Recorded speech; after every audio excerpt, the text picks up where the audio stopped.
गुरुपरंपरा श्रुतिस्मृतिपुराणानाम् आलयं करुणालयं नमामि भगवत्पादं शङ्करं लोकशङ्करं शङ्कर हरि ओम। चिन्मय मिशन ही संस्था स्वामी चिन्मयानंदांनी 1951 साली स्थापन केलेली आहे। स्वामी चिन्मयानंदांचा परिचय द्यायचा म्हणलं तर त्यांचा जन्म 1916 8 मे ला झाला। त्यांचं पूर्वाश्रमीचं नाव होतं बाळकृष्ण मेनन।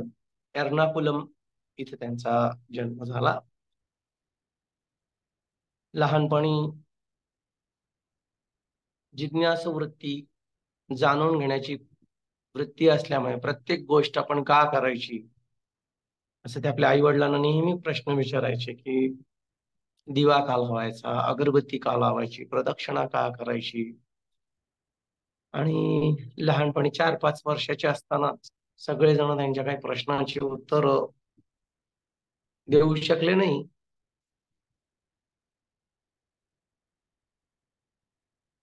आणि मग त्यामुळे जसे ते वय त्यांचं वाढत गेलं त्यांचं थोडासा या अध्यात्मावर या गोष्टीवर थोडीशी श्रद्धा कमी झाली। पण जेव्हा ते कॉलेजला गेल्यानंतर तिथे आपल्या मित्रांबरोबर शिकत असताना अनेक प्रश्न त्यांना पडायचे। बॅचलर ऑफ जर्नलिझमचं शिक्षण ग्रॅज्युएशनचं त्यांनी लखनौला पूर्ण केलं। लखनौला असताना आपला त्यावेळेस स्वातंत्र्य लढा चालू होता। तो गुरुदेवांनी त्या स्वातंत्र्य लढ्यामध्ये भाग घेतला, पूर्ण ऍक्टिव्ह। त्यांचं लिखाण आणि त्यांची वाणी प्रखर असल्यामुळे लवकरच ते इंग्रजांच्या लक्षात आलं। आणि मग त्यांनी या चळवळी चले जावची चळवळ होती 1942 ची, त्या चळवळीमध्ये पण गुरुदेवांनी भाग घेतला। त्यांचे ते प्रखर लेख बघून लोकांनी पण त्यांना खूप त्यांचा फॉलोअर्स पाठीराखे झाले सगळे। आणि इंग्रजांनी ठरवलं की यांना आता मोकळं सोडता कामा नये, म्हणून त्यांच्या पाठीमागे सगळे इंग्रज पोलीस लागली। त्यांनी भूमिगत होऊन आपल्या स्वातंत्र्य चळवळीचं काम चालूच ठेवलं। आवाज कमी करा।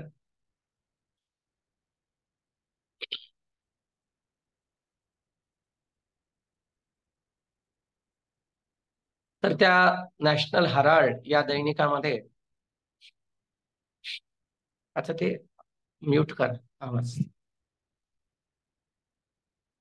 गुरुदेव आपले लेख लिहायचे मोची या नावाने। माझ्याकडे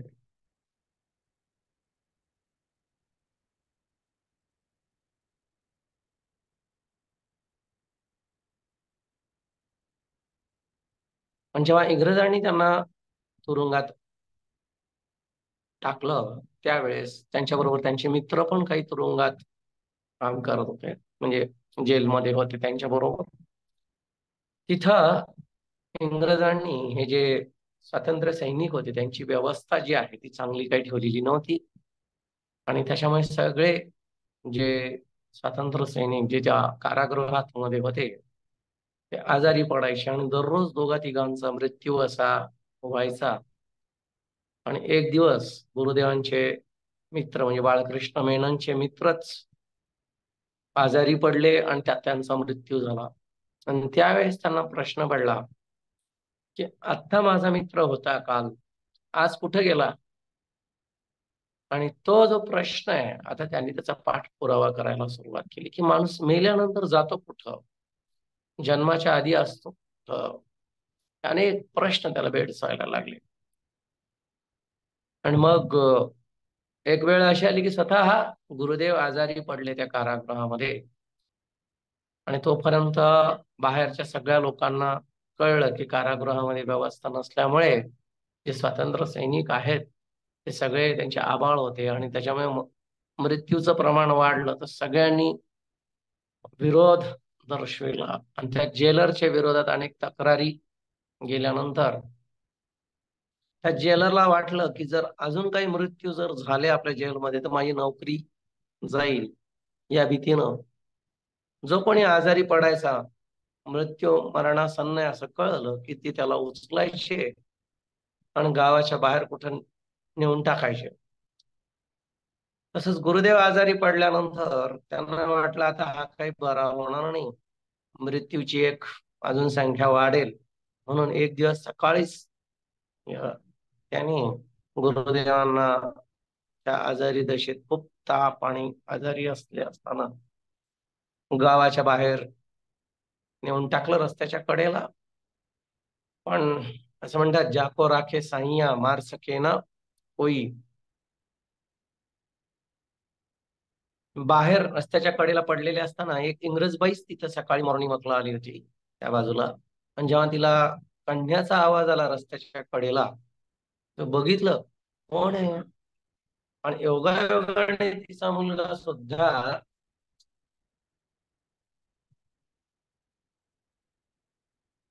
रशियामध्ये सैनिक होता. आणि तिच्या मुलाचा चेहरा आणि गुरुदेवांचा चेहरा एकदम सारखा होता. तर तिला वाटलं अरे आपला मुलगा इथे कसं काय आला. आणि मग त्यांनी त्या बाईने गुरुदेवांना सोबत नेलं घरी आपल्या नौकरांच्या मदतीनं आणि त्यांची शुश्रूषा केली. काही दिवसातच गुरुदेव बरे झाले. गुरुदेवांचं इंग्रजी खूप चांगलं होतं. त्याच्यामुळे तिला त्या गुरुदेवांची भाषा आणि त्यांचं ते प्रभुत्व भाषेवरचं त्यांचं ज्ञान ने खूप प्रभावित ती झाली. आणि मग तिथे बरं झाल्यानंतर ते भूमिगतच राहिले. आपल्या मित्राकडं जेव्हा ते गेले परत पुढच्या कामासाठी, मित्राकडे बसलेले असताना एक त्यांना तिथं टेबलवरती एक मासिक दिसलं. ते शिवानंद सरस्वती महाराजांच्या आश्रमातून निघायचं, ऋषिकेश मधले जे स्वामीजी होते त्यांचे. आणि त्या मासिकात एक लेख होता कठोपनिषद मधला. त्या कठोपनिषदाच्या त्या लेखामध्ये नचिकेत यमराजाला प्रश्न विचारतो. 3 प्रश्न विचारतो. त्या 3 प्रश्नामधला एक प्रश्न असा होता की माणूस मेल्यानंतर कुठे जातो आणि जन्माच्या आधी कुठे असतो. माझ्या या प्रश्नाचं उत्तर तुम्ही द्या. यमराज खूप प्रलोभन देतात त्याला, नचिकेताला. पण त्या प्रलोभनाला बळी न पडता तो आग्रह धरतो की मला त्या जीवात्म्याचं काय होतं ते सांगा. आणि हा प्रश्न जेव्हा गुरुदेवांनी वाचला, अरे हाच तर माझा प्रश्न आहे. नक्की मला या प्रश्नाचं उत्तर शिवानंद सरस्वती महाराज देऊ शकतील. मग काही 1-2 वर्ष असेच निघून गेले, ज्याच्यात युद्ध म्हणजे स्वातंत्र्य युद्ध चालूच होतं. 1947ला जेव्हा आपल्याला स्वातंत्र्य मिळालं, त्यानंतर गुरुदेवांच्या मनातला तो प्रश्न पुन्हा जागी झाला आणि त्या प्रश्नाच्या उत्तराच्या शोधामध्ये गुरुदेव ऋषिकेशला पोहोचले. शिवानंद सरस्वती महाराजांचा डिवाइन लाईफ सोसायटी म्हणून फार मोठा आश्रम आहे ऋषिकेशला. त्या आश्रमात गेले. तिथे त्यांनी शिवानंद सरस्वती महाराजांना अनेक प्रश्न, अध्यात्म काय, देव काय, जे त्यांच्या बालपणापासून त्यांच्या मनामध्ये होते पण ते अनुत्तरित होते, त्या सगळ्या प्रश्नांची समाधानकारक उत्तर शिवानंद सरस्वतींनी दिले. आणि मग त्यांचा तो ते मुमुक्षत्व गुरुदेवामधला त्यांचा तो जिज्ञासूपणा तो बघितल्यानंतर शिवानंद सरस्वती म्हणाले की तुला जर अजून सखोलात त्याचा अभ्यास करायचा असेल तर तू 1 महिना या आश्रमात थांब. ते स्वतःच व्यवसायाने जर्नलिस्ट असल्यामुळे अनेक गोष्टी त्या कुतूहलाने आणि त्याच्यात काही खोट्यावरेपणा असेल तर आपण तो उघडा करू या भावाने थांबले त्या आश्रमात. तर त्यांनी तिथं बघितलं की शिवानंद सरस्वती महाराज दररोज शेकडो पेशंट्स बघतात आहे, त्यांची शुश्रूषा करतात आहे. तेव्हा त्यांना कळलं की शिवानंद सरस्वती महाराज स्वतः MD डॉक्टर होते, डॉक्टर ऑफ मेडिसिन. त्यांच्याबरोबर तिथं राहिले. त्यांनी शिवानंद सरस्वती महाराजांनी त्यांना कठोपनिषदाचा अभ्यास करायला सांगितला आणि त्याच्यावर काही प्रवचन करायला सुद्धा संधी दिली आणि बोलायचं या भावाने. गुरुदेवांनी पण त्याचा खूप अभ्यास केला.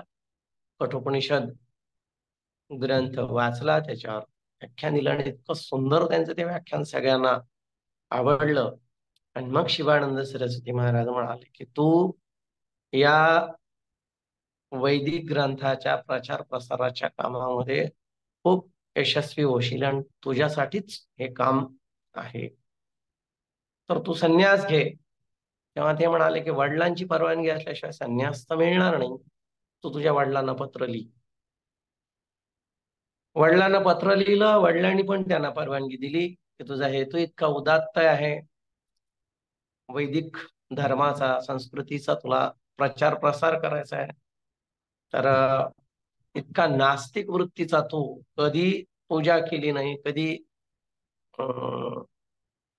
म्हणजे प्रत्येक गोष्टीला विरोध केला, आणि आज तूच संन्यासी होते, मला आश्चर्य वाटतं आणि या चांगल्या मार्गाला तू लागतोय, ही तर भगवंताचीच तुझ्यावर झालेली कृपा आहे, तर मी बिलकुल तुला विरोध करणार नाही.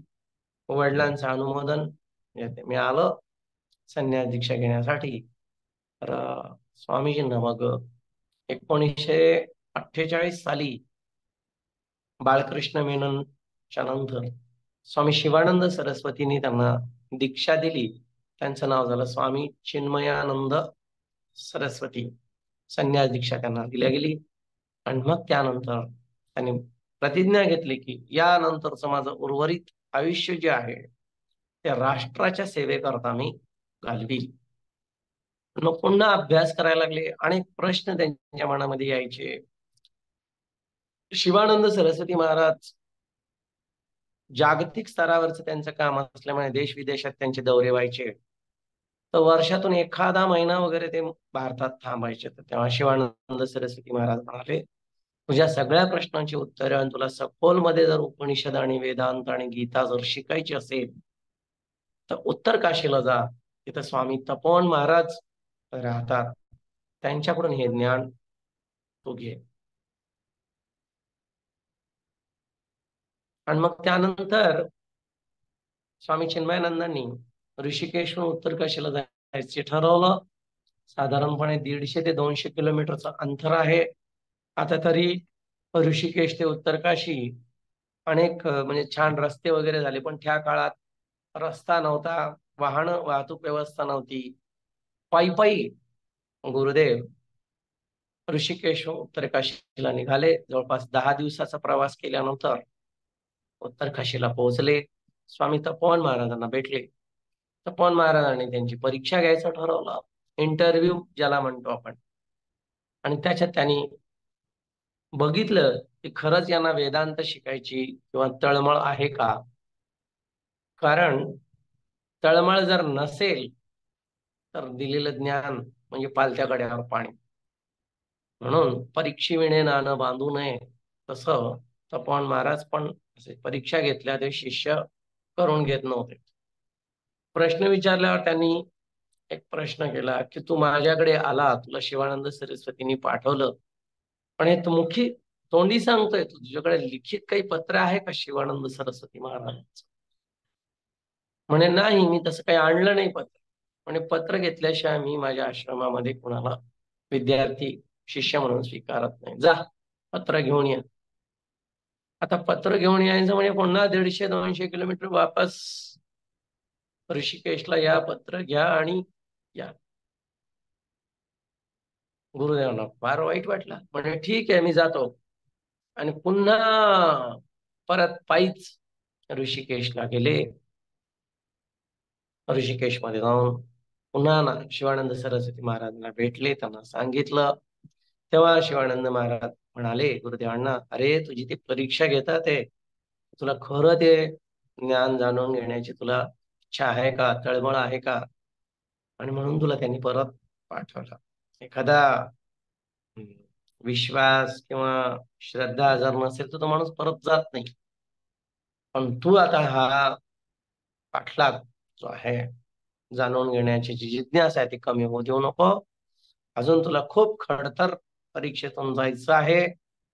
सगळ्यांना सामोरी जा आणि त्या महात्म्यापासून हा ज्ञानाचा ठेवा तो घे सगळा. आणि पुन्हा गुरुदेव उत्तर काशीला गेले, पत्र दिलं. तपोवन महाराजांनी अनेक अटी घातल्या. माझ्या आश्रमात राहायचं असेल तर तुला दररोज वर्गाला आलं पाहिजे. कोणतीही आजारपणाची अट तुला म्हणजे कारण सांगता येणार नाही. इथे कोणत्याही सुविधा नाहीये, गरम पाणी नाहीये आंघोळीला, अन्न तुम्हाला भिक्षेमधून जे मिळेल त्या अन्नात करावं लागेल. आणि सगळ्यात महत्वाची अट, मी एक गोष्ट फक्त एकदाच शिकवेल आणि केव्हा पण विचारले तर तुम्हाला त्याचं उत्तर ते आलं पाहिजे, तरच तुम्हाला मी वर्गाला बसून देईन. या अटीवर त्यांनी गुरुदेवांना प्रवेश दिला. उत्तर काशीला छोट्या कुटियामध्ये त्यांच्या बरोबर अजून 4-5 सह त्यांचे शिष्य म्हणजे मित्र त्या गुरुदेव तपोवन महाराजांच्या कुटियामध्ये शिक्षण घेत होते. आणि मग शिक्षण घेत असताना अनेक परीक्षा त्यांनी घेतल्या, अनेक प्रश्न विचारले. एक दिवस असंच झालं की तपोवन महाराजांना त्यांनी प्रश्न विचारला की भगवंताचं वर्णन नाही करतायत, तो अनादी आहे, अनंत आहे, शब्दांच्या पलीकडे आहे असं शास्त्र म्हणतं, उपनिषद म्हणतं.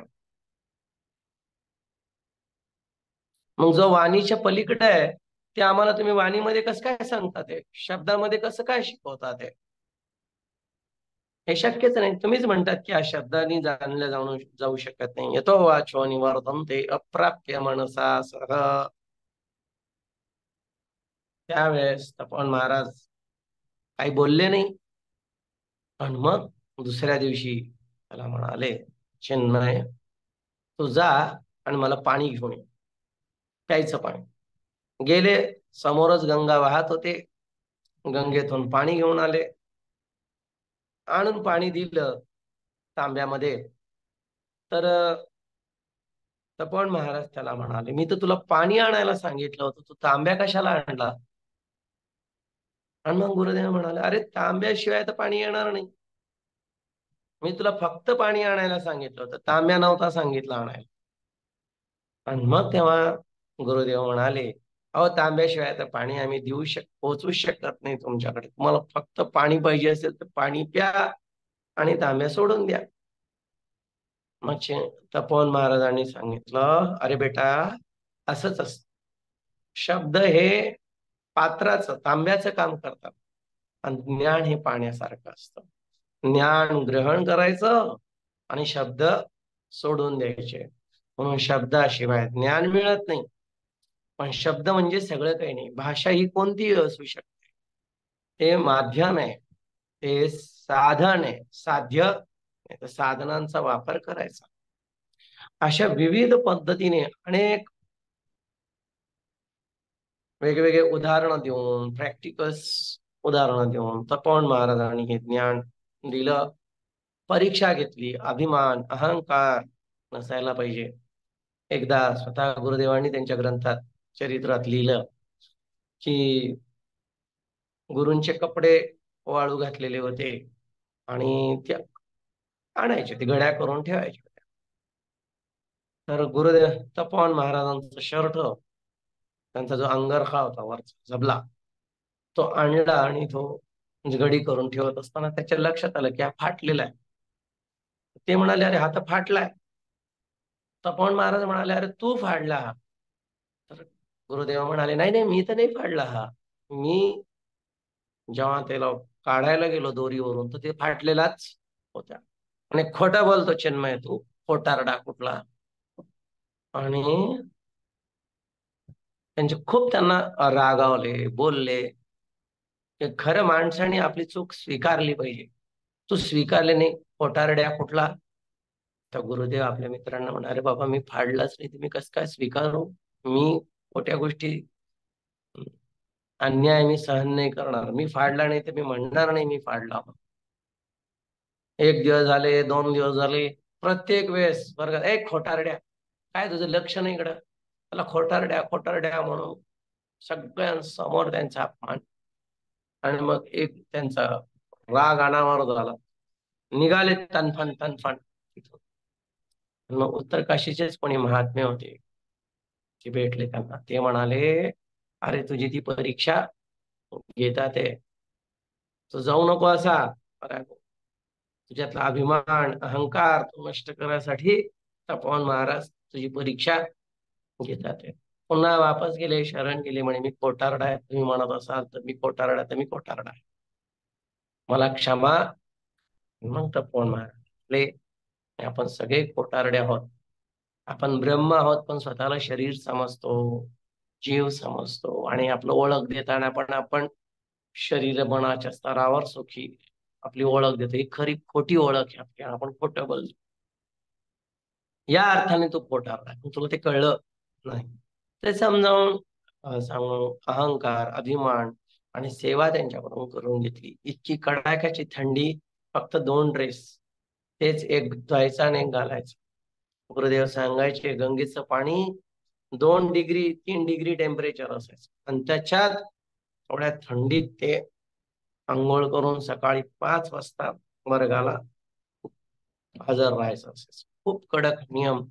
आता तर उत्तर काशीला खूप सुविधा झाल्यात, पण आम्ही हे म्हणतो की गुरुदेवांनी इतक्या कष्टात हलाखीच्या परिस्थितीत हे ज्ञान घेतलं. तिथं सगळ्या उपनिषद, गीता, संस्कृत भाष्य, शंकर भाष्य जे आहेत, सगळ्या त्याचा अभ्यास केला, स्वतः समजून घेतलं. 2 वर्ष म्हणजे 1948 49 असे हे 2 वर्ष, ते 2 ते 3 वर्ष ते उत्तर काशीला तपोवन महाराजांच्या सोबत राहिले. खूप सेवा केली, खूप ज्ञान घेतलं. एक दिवस गंगेच्या काठी असेच बसलेले असताना चिंतन करत त्यांनी बघितलं की गंगा कोणी आणली. भगीरथाने त्याच्या अथक प्रयत्नातून ही गंगा पृथ्वीवर आणली, आणि त्या गंगेचं पाणी आजकाल नुसते हिमालयात न राहता भारतात अनेक ठिकाणी ही गंगा वाहत जाते. अनेक हजारो लाखो लोकांचे म्हणजे सेवा करते, तहान भागवते, शेती पिकवते, अनेक सेवा करते, आणि हिच्याच तटावर अनेक साधू संत राहतात. जसं सगराचे पुत्र सगळे सगळे जिवंत केले भगीरथाने. भगीरथाने जसं ही गंगा हिमालयातून ती खालच्या स्तरावरच्या सगळ्या भारताच्या लोकांसाठी घेऊन गेले, त्याचप्रमाणे ही ज्ञानाची गंगा आपण हिमालयातून, म्हणजे हे ऋषीमुनी साधू संत यांच्या हृदयातलं जे ज्ञान आहे, ते ज्ञान ते आपण आपल्या बांधवांपर्यंत हे पोहोचवलं पाहिजे. त्यांना ते ज्ञान सांगण्याची इच्छा झाली, आणि मग ते गेले तपोवन महाराजांकडं. त्या गुरूंना वंदन केलं. महाराज, माझी इच्छा आहे गुरुजी, की हे जे ज्ञान आहे उपनिषद आणि गीतेचं, हे माझ्या सगळ्या बांधवांपर्यंत मित्रांपर्यंत पोहोचलं पाहिजे. बुडते हे जन देखावे ना डोळा, म्हणून कळवळा संतांशी. आणि तीच कळवळ गुरुदेवांमध्ये होती. तपोवन महाराजांनी आधी विरोध केला की बेटा तू हे ज्ञान घेऊन जाशील, पण हे सगळे भौतिकवादी लोक, मटेरियलिस्टिक, त्यांना हे ज्ञान पचनी पडणार नाही. म्हणून तू जर हे त्यांना ज्ञान दिलं तर ते त्याच्या डोक्यावरून जाईल. आणि असं म्हणतात की उपदेशाचे काम नसे तेथे वाचा मौन बरी. उगीच तुझा वेळ वाया जाईल, त्यांचा वेळ वाया जाईल. त्याच्यामुळे तो जाऊ नको. परवानगी दिली, परत गेले. 2-3 दिवस, पण मनामध्ये तीच तळमळ, नाही हे आपल्याला पोहोचवलं पाहिजे, हे ज्ञान नेलं पाहिजे. पुन्हा 1 महिन्यानंतर पुन्हा गेले तपोवन महाराजांकडे, की नाही मला जायचं. पुन्हा त्यांनी समजावून सांगितलं, मुझे बताओ, प्यासा कुएं के पास जाता है या कुआ प्यासे के पास जाता है? बोले प्यासा कुएं के पास जाता है. तर ज्यांना या ज्ञान घेण्याची तळमळ ज्यांना आहे, ते लोक हिमालयात येतील आणि आपल्याकडून हे ज्ञान घेऊन जातील. म्हणून आपण तिकडे जायची गरज नाही, ते स्वतः इकडे येतील. अशा अनेक गोष्टी सांगून त्यांनी विरोध केला, त्याची परीक्षा घेतली, पण त्यांनी काही आपला आग्रह सोडला नाही. मी जाणार, मी हे ज्ञान पोचवणार. आणि म्हणे ठीक आहे, याच खामामध्ये राहा, मन नेहमी त्या आत्मतत्वात परमात्म तत्वामध्ये विलीन राहील, त्याच्यातच मग स्थिर राहील, असेच काम करायचे. जा, प्रचार प्रसार कर, पण माझी एक अट आहे की तुझ्या प्रवचनाला कमीत कमी 5 लोक असतील तरच तू उपदेश करायचा. ठीक आहे, गुरुदेवांनी मान्य केलं. आणि मग आता सगळी जायची तयारी. आश्रमातून सगळ्यांनी खूप अभिनंदन केलं गुरुदेवांचं. आणि मोठं काम तू आता करणार आहे, तुला अनेक संकट येतील, तुझ्या या कामाला मी शुभेच्छा देतो. आणि मग गुरुदेव पुन्हा 1951 साली उत्तर काशीहून पुन्हा ऋषिकेशला आले. स्वामी शिवानंद सरस्वती महाराजांना भेटले की माझे आदर्श तुम्ही आहात. विवेकानंद, शिवानंद सरस्वती हे माझे सगळे आदर्श आहात. तुमच्याच पावलावर पाऊल ठेवून मला पुढचं कार्य करायचंय, मला तुमचा आशीर्वाद पाहिजे. आणि मग शिवानंद सरस्वती महाराजांचा आशीर्वाद घेऊन आपलं भाग्य बघा किती चांगलं, गुरुदेव सगळ्यात पहिले पुण्यामध्ये आले.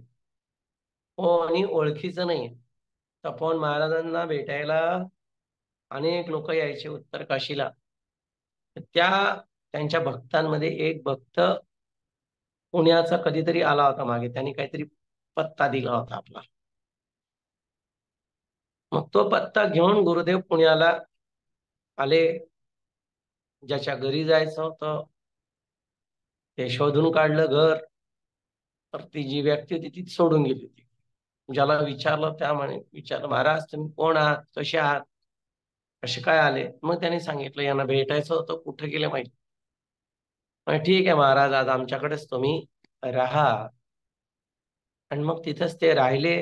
गुरुदेवांचं ते वक्तृत्व, ते बोलण्याची शैली, त्यांचं ते ज्ञान, त्यांनी व्यक्ती फार प्रभावित झाला. मग त्यांनी आपलं सगळं सांगितलं गुरुदेवांनी की मला हे कार्य असं असं करायचंय, आणि त्याच्या इथून श्री गणेशा करायचा आहे, महाराष्ट्रातून पुण्यातून. मग त्यांनी सल्ला दिला की रास्तापेठ मध्ये गणपती मंदिर आहे, तिथे अनेक अशी प्रवचन व्याख्यानं होत असतात, आपण त्यांना भेटू आणि तिथूनच गणपतीच्या मंदिरातूनच आपण या कार्याचा श्री गणेशा सुरुवात करू. तो एकच व्यक्ती असं म्हणताना की जो चांगल्या कामाला निघतो सुरुवातीला तो एकटाच असतो. मुख में हो राम नाम, राम सेवा हाथ में, तू अकेला नहीं प्यारे, राम तेरे साथ में. तसं गुरुदेव एकटेच निघाले, पण हळूहळू एक एक करत त्यांना भगवंताच्याच गुरुच्या कृपेनं मदत मिळत राहिली. त्या मंदिरात गेले, परवानगी काढली. परत विरोध तिथं खूप जणांचा, कारण गुरुदेव ह्या उपनिषद गीता जी आहे केरळमध्ये असल्यामुळे त्यांना मराठी किंवा हिंदी भाषा येत नव्हती, आणि संस्कृत भाषा सर्वसाधारण कळत नाही. इंग्रजीतून त्यांनी हे व्याख्यान द्यायचं ठरवलं. अगोदर खूप सगळ्या विद्वानांनी हिमलयनची भाषा आहे, याच्यामध्ये कशाला हे ज्ञान सांगायचं, अनेक जणांनी विरोध केला. पण त्यांच्या विरोधाला न जुमानता गुरुदेवांनी सगळ्यात पहिले मांडुक्य उपनिषदांवर गणपती मंदिरात व्याख्यान सुरू केले. अगोदर 4-5च लोक होते, पण हे लोकांपर्यंत हे ज्ञान गेलं पाहिजे असं गुरुदेवांचं ब्रीद वाक्य आमचं. त्यांनी सांगितलंच की जास्तीत जास्त लोकांना जास्तीत जास्त काळासाठी जास्तीत जास्त आनंद देणं हे माझं ब्रीद कामाचं. म्हणून हे जे व्याख्यान चालू आहे इंग्रजीतून चालू आहे, आणि नेमकं इंग्रजांच्याच आधिपत्याखाली आपलं अगोदर सगळे लोक काम करत असल्यामुळे मोठे मोठे जे ऑफिसर्स, क्लास 1 ऑफिसर जे काही आहे अभ्यास, त्यास इंग्रजी येणं म्हणजे फार मोठं असं मांडलं जायचं. वकील आणि डॉक्टर, इंजिनियर्स वगैरे असा जो वर्ग होता तो गुरुदेवांकडे खूप आकर्षित झाला त्यांची ती इंग्रजी आणि सांगण्याची शैली बघून. जिथं 5 लोकांनी सुरुवात झालेलं हे कार्य हळूहळू दुसऱ्या दिवशी 10, 15, 5, 50 आणि नंतर तो 100, 200 ते मंदिर पुरे ना. आणि त्याच्यासाठी गुरुदेव पण खूप कार्य करायचे. अगोदर जेव्हा प्रचार प्रसार करायचा, ती जी व्यक्ती त्यांना मदत करत होती त्याला म्हणाले, की आपण आता घरोघरी हे जाहिरात केली पाहिजे, गेलं पाहिजे. जाहिरात करायला पैसे नाही आहेत, काय करणार? तर तेव्हा ते म्हणाले, की असं करा, आपण सायकलवर प्रचार प्रसार करतो. तुमच्याकडे सायकल आहे, तर तुम्ही सायकल चालवा. मी मागे बसून लोकांना सांगतो, की आज संध्याकाळी रास्तापेठ गणपती मंदिरात संध्याकाळी 4 ते 7 मांडुक्य उपनिषदावर स्वामी चिन्मयानंदांची प्रवचने आहेत. तरी सगळ्यांनी त्याला उपस्थित राहून या सत्संगाचा लाभ घ्यावा, असं स्वतः भोंगा घेऊन त्याच्यात गुरुदेव प्रचार करायचे. ती जी व्यक्ती होती ती काडीमोडी अशी. ती म्हणाली, तुम्ही धिप्पाड, तुमचं वजन जास्त आणि माझं मी काही तुम्हाला जास्त सायकलवर नेऊ शकत नाही. पण तेव्हा गुरुदेव म्हणाले, की मी सायकल चालवतो, तुम्ही भोंग्यानी प्रचार प्रसार करायचा.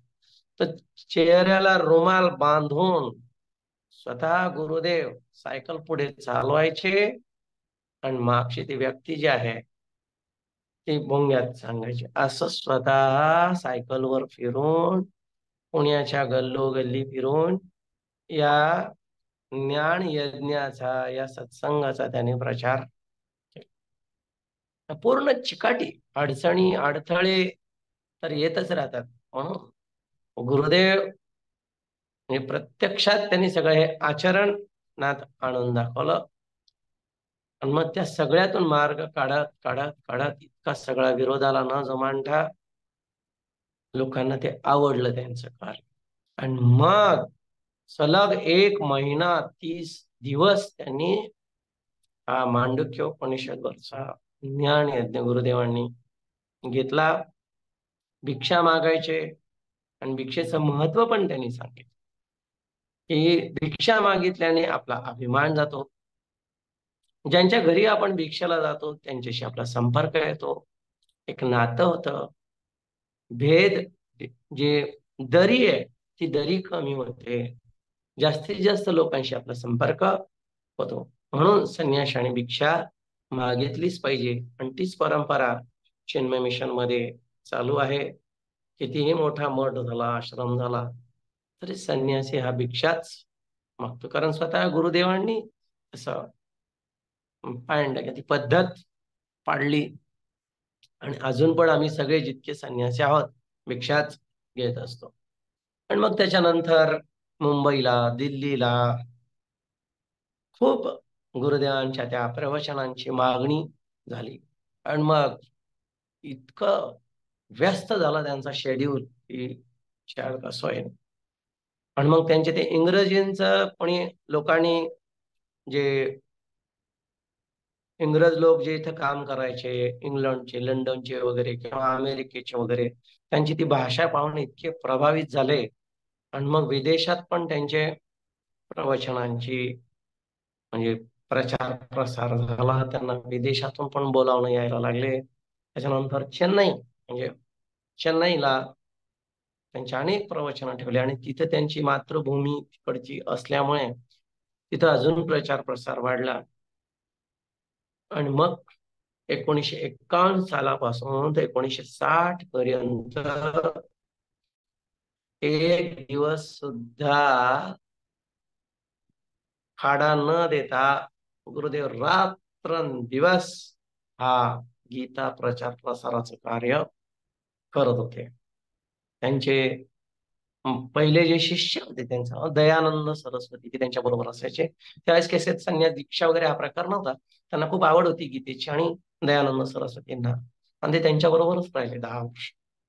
तर ते जे गुरुदेवांचे व्याख्यान प्रवचन असायची गीतेवर, उपनिषदावर, तर त्या सगळे व्याख्यान ते लिहून घ्यायचे, जसं ते बोलतील त्याप्रमाणे. आणि सगळं या 10 वर्षामध्ये त्यांनी सगळे ग्रंथ जे गुरुदेव गीतेचे सगळे 18 अध्याय, उपनिषद, प्रकरण ग्रंथ शंकराचार्यांचे सगळं लिखाण गुरुदेवांना दाखवलं. अरे वा, हे तर खूप छान काम झालं. आणि मग तितके पब्लिकेशन्स इंग्रजीतून तयार झाले, तितके ग्रंथ त्यांच्या व्याख्यानातून जे ज्ञान आहे ते शब्दाच्या रूपात अवतरल्यामुळे ते ग्रंथ तयार. असे 400 ते 450 पब्लिकेशन जन्ममिशनचे आहे, ज्याच्यामध्ये भजगोविंदम, विवेक चूडामणी, उपदेश, अशा अनेक जे ग्रंथ आहेत त्याच्यावर भाष्य गुरुदेवांचे उपलब्ध आहे. ग्रंथ संपदा खूप गुरुदेवांनी तयार केली. आणि मग तेव्हा ते म्हणतात की मी कितीही जरी रात्रंदिवस फिरलो तरी ह्या सगळ्या जगातल्या प्रत्येक व्यक्तीपर्यंत हे ज्ञान पोहोचवणं फार कठीण आहे. त्याच्यामुळे त्यांचं एक म्हणणं असं होतं की माणसाला फक्त 24 तास मिळालेले आहे, पण हे वेळ आपण वाढवू शकतो. 24 तासाचे 48 तास करू शकतो जर आपण दुसऱ्याची मदत घेतली तर. मग असे जर विवेकानंद होणं सोपं आहे, चिन्मयानंद होणं सोपं आहे, पण विवेकानंदासारखा विवेकानंद तयार करणं हे फार कठीण काम आहे. आणि म्हणून असे प्रचारक, ज्ञानाचे, या वेदांताच्या ज्ञानाचा प्रचार प्रसार करणारे प्रचारक आपण तयार जर केले तर हे काम अनेक पटीनं वाढेल. जसं विवेकानंद म्हणाले ते की मला फक्त 10 लोक द्या, मी सगळं जग बदलून टाकेल. असं गुरुदेवा म्हणायचे. कोणी देणार नाही आपल्याला, आपल्याला हे मुलं तयार करावं लागते. आणि मग त्यांनी आपल्या प्रवचनातून, व्याख्यानातून सगळ्यांना सांगायला सुरुवात केली की माझी असा दृष्टी आहे की आता तर स्वातंत्र्य आपल्याला मिळाले आहे, म्हणून असं समजू नका की देशासाठी करायचं होतं ते काम संपलंय. आता उलट स्वातंत्र्य मिळाल्यानंतर जी गुलामगिरीची सवय आपल्याला लागलेली आहे त्याच्यातून बाहेर पडायचं असेल तर आपल्या आतल्या शत्रूवर आपल्याला विजय मिळवला पाहिजे. आणि म्हणून बाहेरच्या शत्रूवर आपण विजय तर मिळवणं सोपं आहे, पण आतले जे शत्रू आहे, काम, क्रोध, लोभ, मोह, मत्सर, यांच्यावर पण विजय मिळवणं आवश्यक आहे. नाही तर देशाचा ऱ्हास व्हायला वेळ लागणार नाही.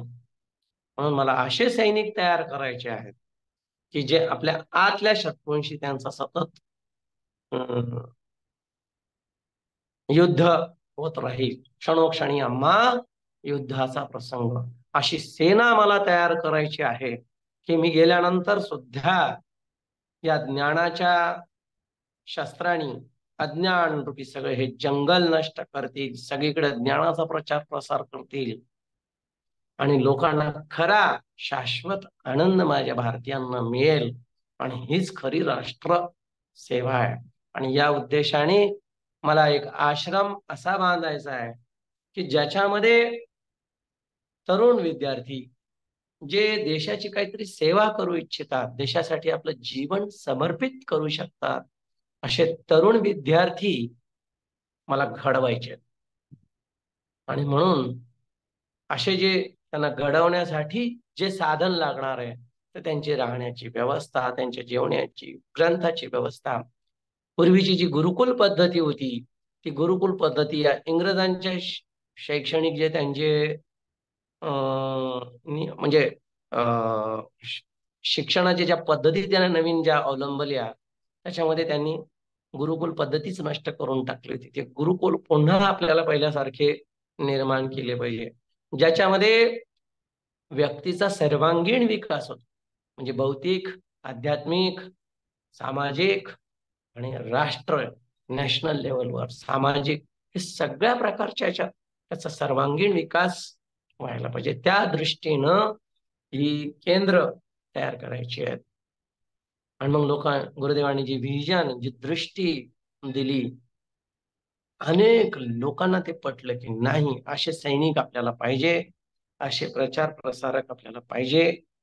जसा समर्थ रामदास स्वामीजींनी महंत तयार केलेत त्याच धर्तीवर समर्थ रामदास स्वामीजींना आदर्श मानून गुरुदेवांनी पण मठाच्या ऐवजी केंद्र तयार केले. जन्म मिशन सेंटर आम्ही ज्याला म्हणतो. आणि प्रत्येक केंद्रामध्ये हा जो महंत आहे, हा जो प्रचारक आहे, त्याचं काय काम असेल? तर गुरुदेवांचं विजन असं होतं की संस्कार जे आहे ते बाल वयामध्येच जास्त होतात. वयाच्या 7व्या ते 8व्या, म्हणजे 10व्या वर्षापर्यंतच मुलगा 10व्या वर्षापर्यंत त्याच्यात मूळ जे संस्कार आहेत ते केल्या जातात. आणि म्हणून चिन्मय बाल संस्कार वर्ग, नुसते संस्कार वर्ग म्हणजे नुसता बोर करणारे असे क्लासेस नाही झाले पाहिजे. त्याच्यामध्ये कथा, भजन, वेगवेगळे खेळ, जे लहान मुलांना आकर्षित करू शकले पाहिजे. त्यांना ते मनोरंजन पण झालं पाहिजे आणि ज्ञान पण मिळालं पाहिजे. म्हणून नुसता संस्कार वर्ग म्हटलं की मुलं जे एकदम घाबरतात. आधीच आम्ही सोमवार ते शनिवार वर्ग वर्ग वर्ग क्लासेस आणि रविवार एक दिवस सुट्टी मिळते, त्याच्यात पण तुम्ही आम्हाला वर्गाला पाठवतात असं न वाटता, म्हणून त्या संस्कार वर्गाच्या जागी त्यांनी विहार हे नाव ठेवलं, चिन्मय बाल विहार, की या शिका, आनंद पण घ्या. आणि मग या धर्तीवर जे प्रचारक असायचे त्यांना ट्रेनिंग दिल्या जायची, प्रशिक्षण. आणि मग असे हे प्रशिक्षण त्यांना देण्यासाठी कमीत कमी पूर्वी गुरुकुलामध्ये 12 वर्षाचा कालावधी असायचा. आजकाल तितका वेळ राहिला नाही मॉडर्न या पिढीकडं. आणि म्हणून त्यांनी असं ठरवलं की 12 वर्षामध्ये विद्यार्थी जे आहे त्यांचा बराच काळ कपडे धुणे, भिक्षा मागणे, हवनासाठी लाकडं वगैरे आणणं, याच्यातच खूप वेळ जायचा. पूर्वीच्या काळी शिष्य भिक्षा मागायला जायचे आणि मग गुरुकुलात आणून ते सगळेजण खायचे. आणि आम्ही आता इथं असं ठरवलं गुरुदेवांनी की नाही, माझा विद्यार्थी आता तो भिक्षा मागायला जाणार नाही. त्याचा जास्तीत जास्त वेळ आपण या ज्ञानामध्ये देऊन हे 12 वर्ष जे आहे आपण ते कमी करू. सकाळी 5 वाजेपासून रात्री 10 वाजेपर्यंत आणि पूर्ण वेळ ह्याचाच अभ्यास केला पाहिजे. काम खूप मोठं आहे, वेळ फार कमी आहे. 3 वर्षात सगळे 11 उपनिषद, प्रकरण ग्रंथ, गीता, रामायण, भागवत आणि त्याचबरोबर संस्कृत भाषा सगळ्यांना आली पाहिजे. त्याचा कोर्स डिझाईन केला 3 वर्षाचा. आणि मग त्याचे आचार्य पहिले जे आहेत ते दयानंद सरस्वती यांना ठरव. आणि आता मुख्य गोष्ट होती जागा. हे गुरुकुल करायचं तर जागा पाहिजे. तर त्यांच्याच व्याख्यानाला येणारी एक तारा स्वरूप म्हणून एक महिला, आध्यात्मिक खूप तिचं श्रद्धा गुरुदेवांवर या वेदांतावर, तिने मुंबईमध्ये पवईला 7 एकर जागा त्यावेळेस दिली. आणि जागा तर मिळाली. आता त्याच्यावर आश्रम उभा करायचा आहे, तो कसा करणार? आणि त्याच्यासाठी पण पैसा लागणार आहे. आणि तो काळ होता 60-61चा, 1960-61. आणि नेमकं त्याच वेळेस भारतावर चीननी आक्रमण केलं होतं. म्हणजे आपल्यावर युद्धाचे सावट त्यावेळेस होते. आणि मदतीची खूप आवश्यकता होती. आपल्याला स्वातंत्र्य नुकतंच मिळाल्यामुळे फायनान्शियली आपण तेवढे स्ट्रॉंग नव्हतो देशात, राष्ट्राच्या स्तरावर पण. आणि म्हणून नेहरू सुद्धा मदतीसाठी निघाले की देशावर संकट आलेलं आहे, सगळ्या नागरिकांनी आपल्या सेनेसाठी मदत म्हणून काही मदत करा. तर नेहरू बाहेर पडले मदत मागण्यासाठी. त्याच वेळेस गुरुदेव पण बाहेर पडले, आश्रम बांधण्यासाठी मदत पाहिजे, मदत करा मदत करा. सगळे लोक वेड्यात काढत होते गुरुदेवांना. एवढं देशावर संकट आलेलं आहे आणि तुम्ही कुठे आश्रमाच्या पाठीमागे लागले? ह्या आश्रमामुळे काय आपल्या देशाचं हित होणार आहे? आणि मग त्यावेळेस गुरुदेवांनी सांगितलं, नेहरू जे मागतात ते बाहेरच्या शत्रूंवर विजय मिळवण्यासाठी, आणि मी जे मागतोय ते जे आतले देशातले जे शत्रू आहेत, राक्षस वृत्तीचे लोक, अतिरेकी वृत्तीचे लोक, किंवा आपल्यातले जे विकार आहेत, यांच्या विरुद्ध लढा देण्यासाठी त्या जी सेना आहे तिच्या मदतीसाठी मला म्हणजे हे मदत हवी लोकांकडून. लोकांनी विरोध जरी केला तरी गुरुदेवांनी आपल्या ज्ञान यज्ञातून जिथे जिथे जायचे तिथे हे आपला विषय मांडायचे. त्यांना अनेक ठिकाणावर मदत मिळाली.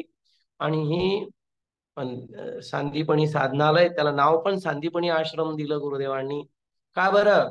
कारण कृष्ण जसे सांदीपनी ऋषीकडे जाऊन गुरुकुलामध्ये शिकले, तसेच कृष्ण या काळातले जे तरुण मुलं आहेत ते माझ्याकडे येतील आणि हे ज्ञान घेतील, या दृष्टीनं आणि आश्रमाचं नाव सांदीपनी आश्रम मुंबईला पवईला करायचं ठरवलं.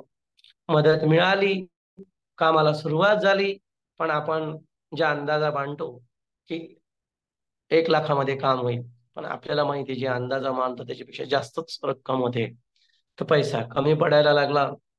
आणि मग शेवटी एक दिवस एर्नाकुलमला ते गेलेले असताना आपल्या बहिणीच्या घरी गेले होते भिक्षेला. तर बहीण म्हणाली, तिचे पती वारले होते, ती म्हणाली आता मला याची काही गरज नाही आहे. सगळे अलंकार बहिणीचे तिने गुरुदेवांना दिले.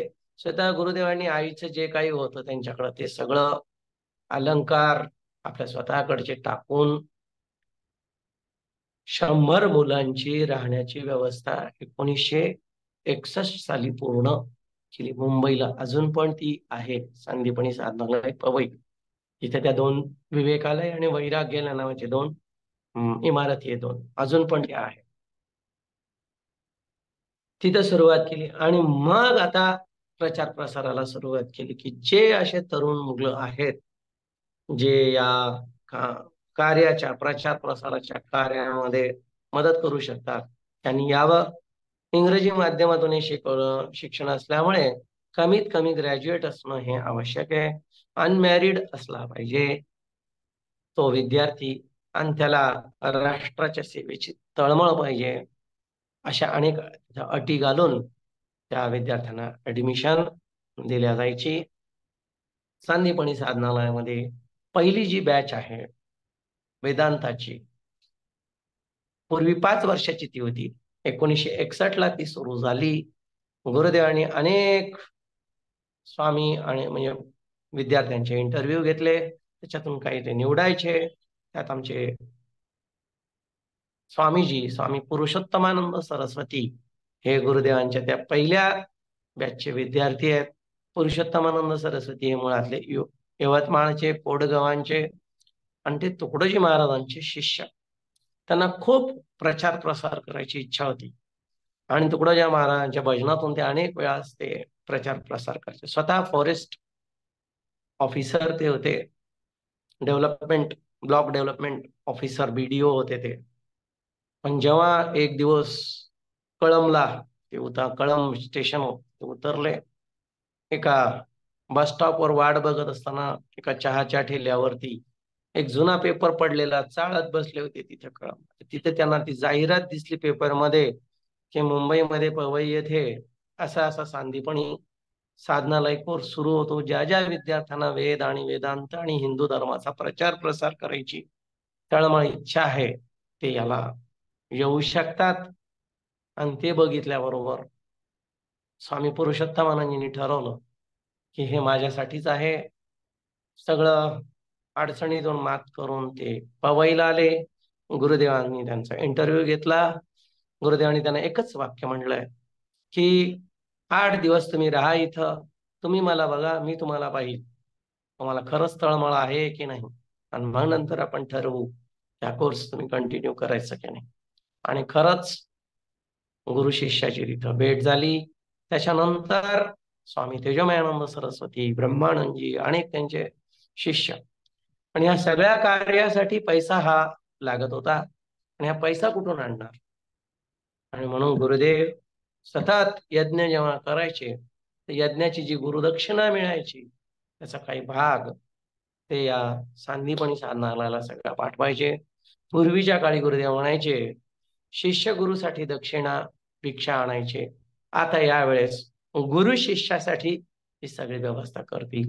जसं आई वडील आपल्या बाळाची मुलाची काळजी घेतात, जसं माळी नवीन रोपट्याची काळजी घेतो, तसं गुरुदेवांनी त्या काळात या तरुणातला जो उत्साह आहे, देश सेवाची जी सेवा करण्याची जी तळमळ आहे ती राखून ठेवली. 2-3 वर्ष त्यांना ट्रेनिंग दिली.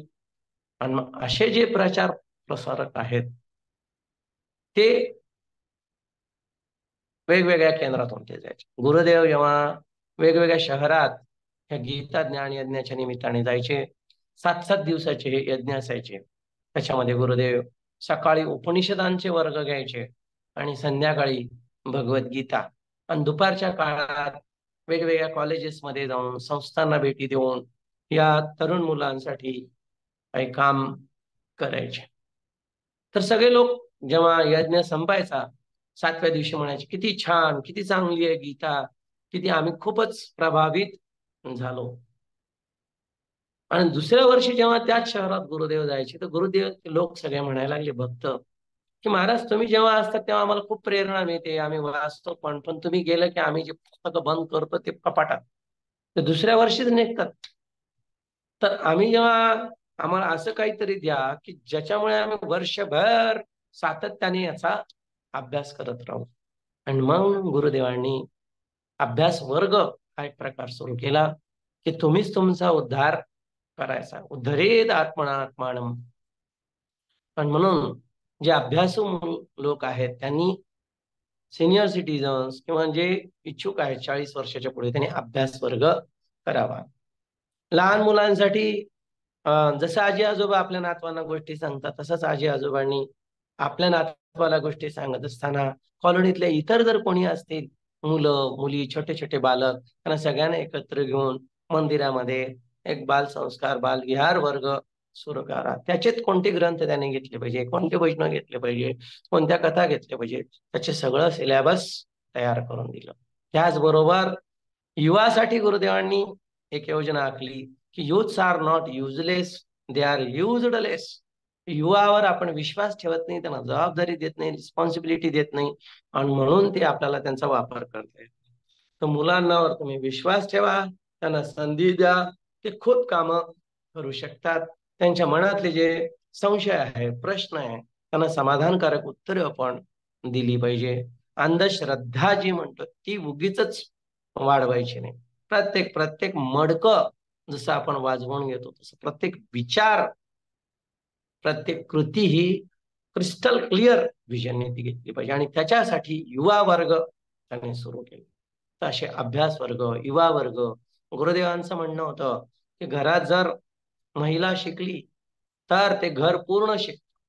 स्त्री घरातली जर शिक्षित असली तर, आज जर आईलाच गीता वाचता येत नसेल तर ती बालकावर काय संस्कार करू शकणार. अहो जिजाबाईला रामायण महाभारत गीता सगळे ग्रंथ माहिती होते, आणि म्हणून त्यांच्याकडून शिवाजी सारखा मोठा योद्धा तयार झाला. आपल्याला जर शिवाजी हवे असतील तर त्याच्यासाठी आपली आई शिक्षित पाहिजे. आईला गीता वेदांत उपनिषदाचं ज्ञान पाहिजे, आणि ते नुसतं ज्ञान नाही, आचरणात पण आणलं पाहिजे. तर अशा जिजाबाई आपल्याला जर तयार करायच्या असतील तर देवी वर्ग आपण सुरू करायला पाहिजे. म्हणजे समाजाच्या सगळ्या स्तरावर बालविहार, युवा वर्ग, अभ्यास वर्ग, देवी वर्ग, आणि हे सगळे चालू केले. लोकांनी हे सगळं स्वतः आधी चालवायचा प्रयत्न केला, पण नंतर गुरुदेवांना सगळ्यांनी एक समस्या सांगितली तिथे की महाराज, आम्हाला अनेक संशय येत असतात हो, त्याची उत्तरं आम्हाला मिळत नाही, कोणी सांगणार नसतं. तर गुरुदेवांनी सांगितलं की तुम्ही पत्र लिहित चला मला. तर शेकडो पत्र दररोज यायचे गुरुदेवांना, आणि गुरुदेव दररोज आलेल्या पत्रांची उत्तरं द्यायचे. रात्री 1-1 वाजेपर्यंत गुरुदेव प्रत्येक पत्राचं उत्तर लिहायचे. त्या पत्रातून वेदांत त्याचं संकलन करून आपल्या मिशननी पत्रातून वेदांत हे एक वेगळा ग्रंथच काढला, वेगवेगळ्या साधकांना दिलेली उत्तरं. आणि मग शेवटी हे प्रचार प्रसारकाची हे आली की तुम्हाला जर म्हणे आम्हाला तुम्ही वर्षभर एकाच ठिकाणी पाहिजे, म्हणजे माझा विद्यार्थी शिष्य तुमच्या तिथे येईल, पण त्याची राहण्याची जेवण्याची व्यवस्था तुम्हाला केली पाहिजे. म्हणून शहरामध्ये जर चिन्मय मिशनचं केंद्र स्थापन करायचं असेल तर ब्रह्मचार्याची राहण्याची व्यवस्था, त्याची भिक्षा, त्याची काळजी इथल्या लोकांनी घ्यायची. आणि मग लोकांनी तसे आश्रम बांधले, जागा तयार केली, आणि ज्यांनी ज्यांनी अर्ज केले त्यांना ते ब्रह्मचार्य दिल्या जायचा, आणि तिथं तो ते कार्य करायचं. आता हे कार्य कसं केलं जातं? आतापर्यंत कोणी कोणी हे कार्य केलं? कारण गुरुदेव असेपर्यंत 3 ऑगस्ट 1993 पर्यंत त्यांच्या शेवटच्या श्वासापर्यंत गुरुदेव गीतेचा प्रचार प्रसार करत होते. आणि मग 3 ऑगस्ट 1993 गुरुदेव ब्रह्मलीन झाले.